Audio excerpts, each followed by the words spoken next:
जय हिंद दोस्तों, मैं हूं मेजर गौरवारी और आप देख रहे हैं मेजरली राइट। अच्छा दोस्तों, जनरल आसिम मुनीर ने जो पाकिस्तान के आर्मी चीफ हैं, जाहिर सी बात है, उन्होंने कई बातें बोली हैं, बांग्लादेश को लेकर बातें बोली हैं, पाकिस्तान को लेकर बातें बोली हैं। और वाहिद मुल्क है पाकिस्तान जहां पे आर्मी चीफ बोलता है करता कुछ नहीं है। अच्छा, दो बड़ी बड़ी फेंकी हैं उन्होंने, भंड मारे हैं। अब मेरा फ़र्ज़ है कि आपके सामने ये सब लाना, ये मेरा धर्म है, मेरी ड्यूटी है। दोस्तों, मैं आपको बताता हूं, जनरल आसिम मुनीर जो हैं वो ये कह रहे हैं साहब कि पाकिस्तान का जो मुस्तकबिल है, पाकिस्तान का फ्यूचर है, भविष्य है, वो बिल्कुल सेफ हैंड्स में है।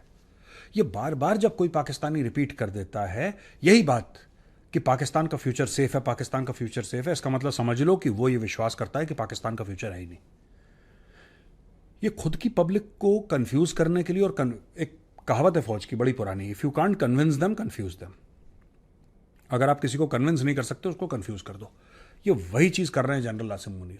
He can not convince his people, he is confusing them. अब देखो, हर जगह बम पटाखे फट रहे हैं पाकिस्तान में, डिफॉल्ट के दाने में पाकिस्तान खड़ा है, लोन लेके पाकिस्तान जिंदा है, ठीक है। टेररिज्म के वाकये वहां पे आप ये ले लो कि खत्म होने का नाम नहीं ले रहे। आटे की लंबी लंबी लाइनें हैं, लोग एक दूसरे के गिरेबान पे हाथ रख के वहां पे खड़े हुए हैं पाकिस्तान में। लेकिन पाकिस्तान का जो फ्यूचर है वो सेफ हैंड्स में है। यानी कि आप एक ऐसी वियर्ड बात कर दो कि सारे पाकिस्तानी कंफ्यूज हो जाएं कि यार आर्मी चीफ ने आखिर ये बोला क्यों। और मुझे एक बात समझ में नहीं आती, ये पाकिस्तानियों को खुद सोचने, मैं आपको जो भी झूठ बोला गया आपकी फौज के बारे में, वो मेरा कंसर्न नहीं है। आपकी कौम झूठ पे पली बड़ी है, आप लोगों को बचपन से झूठ सिखाया गया, आपकी गलती नहीं है। आपके जो बुजुर्ग हैं घर में उनकी गलती, वही आपको झूठ बोलते हैं, और उनके बुजुर्गों की गलती, उन्होंने उनको झूठ बोला। लेकिन आप अपने आर्मी चीफ को ये क्यों नहीं बोलते कि सर जस्ट शट अप, आप चुप रहिए सर। आप बोलते क्यों नहीं पाकिस्तान के आर्मी चीफ को कि सर आपका काम रावलपिंडी में है, आप रावलपिंडी में बैठिए। क्यों हर जगह देश का यानी कि पाकिस्तान का बैंड बजा रखा है फौज ने। ये देखो बोल रहा क्या है, ये कह रहा है कि साहब previously spread fears of Pakistan economic default. तो इन्होंने बोला कि साहब सोशल मीडिया तो बहुत बुरी चीज़ है और सोशल मीडिया एक हथियार है हमारे खिलाफ। अब इन्होंने इंटरनेट स्लो कर दिया। आपको पता है पाकिस्तान में internet is very slow, it is because of people like Asim Munir. अब देखो, ये कह रहे हैं साहब कि पाकिस्तान इकोनॉमिक डिफॉल्ट के पाकिस्तान के बारे में र्यूमर उड़ाए। आपका पहली बात तो ये है, मेरा सवाल ये है पाकिस्तान के आर्मी चीफ से, आपका क्या लेना देना पाकिस्तान इकोनॉमिक डिफॉल्ट हो ना हो? आपका क्या मतलब है? आपका काम है सरहदों की रक्षा करिए, सरहदों की निगरानी आपका काम है। वहां से रोज तहरीक तालिबान पाकिस्तान वाले आ रहे हैं, आपके लोगों को पकड़ के ले जाते हैं, पाकिस्तानी फौजियों को ठोकते हैं, पाकिस्तान के अंदर दहशतगर्दी करते हैं। क्योंकि Tehreek Taliban Pakistan, and I repeat, Tehreek Taliban Pakistan एक दहशतगर्द जमात है। It is a terror organisation and it is doing terrorist attacks inside Pakistan. और मुझे यह बात समझ में, उनको रोक नहीं रहे, यहां पे आप ज्ञान दे रहे हो सोशल मीडिया पे। आपका क्या मतलब है सोशल मीडिया से? What is your relation to social media? I don't understand.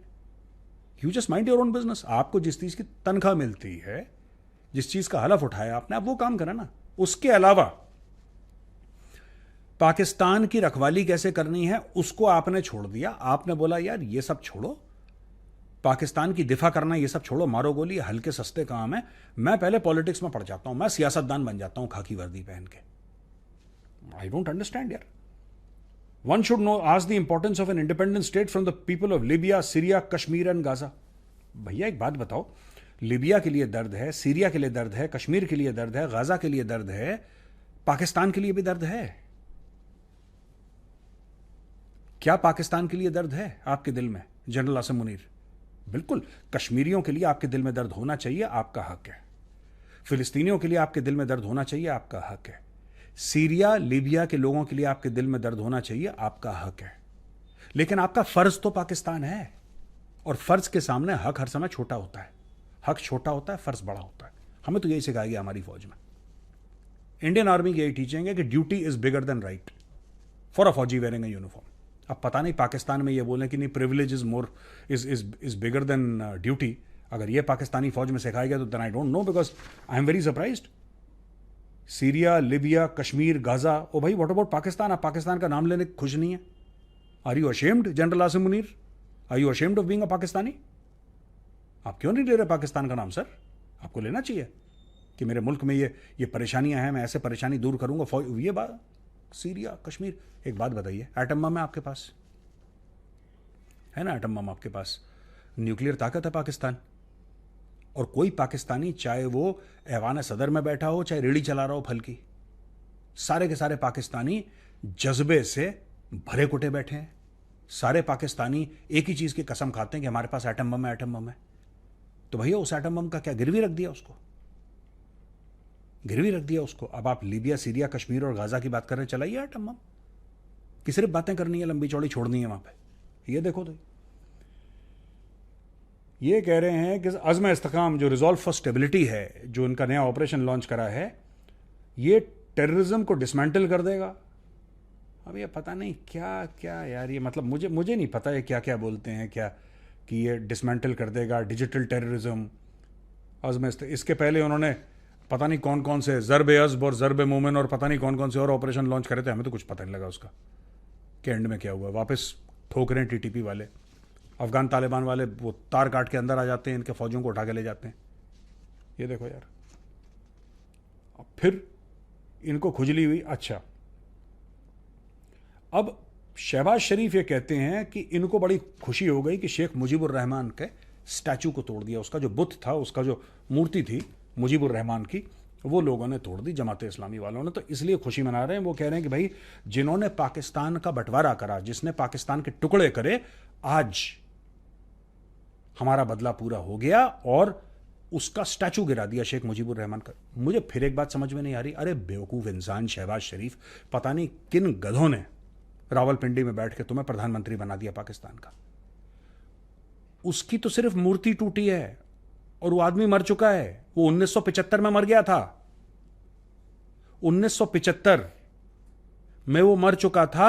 आज की तारीख में ये 2024 में उसकी मूर्ति टूट रही है, तुम एक्साइट हो रहे हो।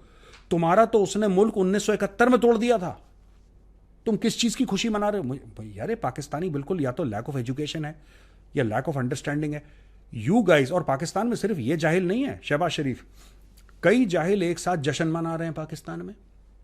दे आर रियली सेलिब्रेटिंग। वो कह रहे हैं जी ये तो बल्ले बल्ले हो गई।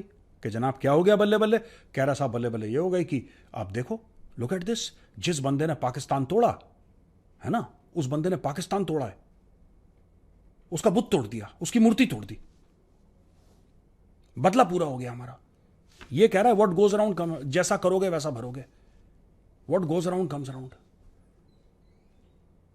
आई थिंक आपको एक बार आपने पहले डिक्लेयर करा था, फिर से एजुकेशन इमरजेंसी पाकिस्तान में डिक्लेयर कर देनी चाहिए।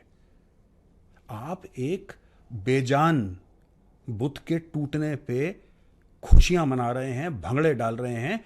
अरे उस आदमी को जो करना था उसने अपने जीते जी कर दिया, उसने पाकिस्तान के 2 टुकड़े कर दिए। क्यों नहीं समझ रहे बात? Sheikh Mujibur Rahman broke Pakistan into 2। अब वो टुकड़े कभी दोबारा नहीं जुड़ेंगे, वो कभी नहीं जुड़ सकते। आपके साथ बांग्लादेशी कितनी भी कस्में खा लें कि 80वीं मुसलमान, 33वीं मुसलमान, वो कितनी भी कस्में खा लें, आप बांग्लादेशियों से ये बोलो कि ठीक है बाकी सब ठीक है, डन, नो प्रॉब्लम, क्या आप बांग्लादेश को छोड़ के पाकिस्तान के साथ जुड़ना पसंद करोगे? आप पूछ लो एक बार। और अगर वो हां बोल देते हैं, हमारे पास प्रैक्टिस तो है, 71 में तोड़ा था, दोबारा तोड़ देंगे 2024 में। अगर तुम्हें बहुत खुजली हो रही है तो फिर से कर देंगे, एक बार पहले भी करा था। अच्छा, मैं सिर्फ एक बात मुझे ये समझ में नहीं आई यार, कह रहा है कि those who led the anti Pakistan movement met their fate, anti Pakistan movement. Sheikh Hasina की सरकार गिर गई। शेख हसीना की सरकार का एंटी पाकिस्तान मूवमेंट से क्या लेने देना? She was a young girl at that time. Sheikh Hasina was a young girl at that time. क्या यार, पता नहीं पाकिस्तानियों, मुझे बहुत कभी दुख होता है यार तुम लोगों के ऊपर। तुम्हारी बहुत बुरी किस्मत है यार, तुमने बहुत बुरे कर्म करे होंगे पिछले जन्म में, तब जाके भगवान ने तुम्हें ऐसा श्राप दिया है कि जा बेटा जा, तूने बहुत बुरा काम करा है, अगले जन्म में तू पाकिस्तानी बनेगा।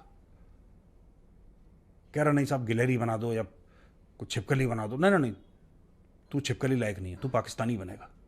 अब ये रो रहा है, देखो पाकिस्तान की सैक्रिफाइस, जो पाकिस्तान ने बलिदान दिया है, जो पाकिस्तान ने शहादतें दी हैं फाइट अगेंस्ट टेररिज्म, इसने वो बोला ही नहीं कि कितने बंदे मारे गए, उसकी फर्क नहीं। कह रहा है कि $150 बिलियन पाकिस्तान ने खो दिया fight against terrorism.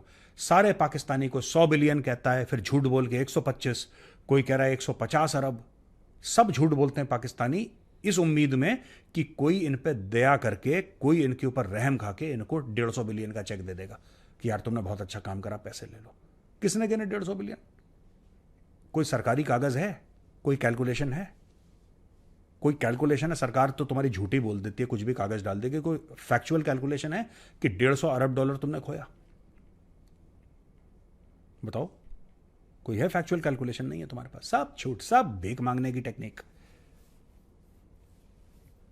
He emphasized the importance of unity and the role of 1973 constitution as a binding force. झूठ। 73 के कॉन्स्टिट्यूशन को तो जनरल जियाउल हक ने लात मार के खिड़की के बाहर फेंक दिया था, है जी। फिर उसके बाद परवेज मुशर्रफ ने लात मारी। तुम्हारे कॉन्स्टिट्यूशन की फुटबॉल है, वो फुटबॉल है, कॉन्स्टिट्यूशन नहीं है। सब झूठ बोलते हैं यार, ये सब झूठ, सब फ्रॉड। 420 2 नंबर के काम।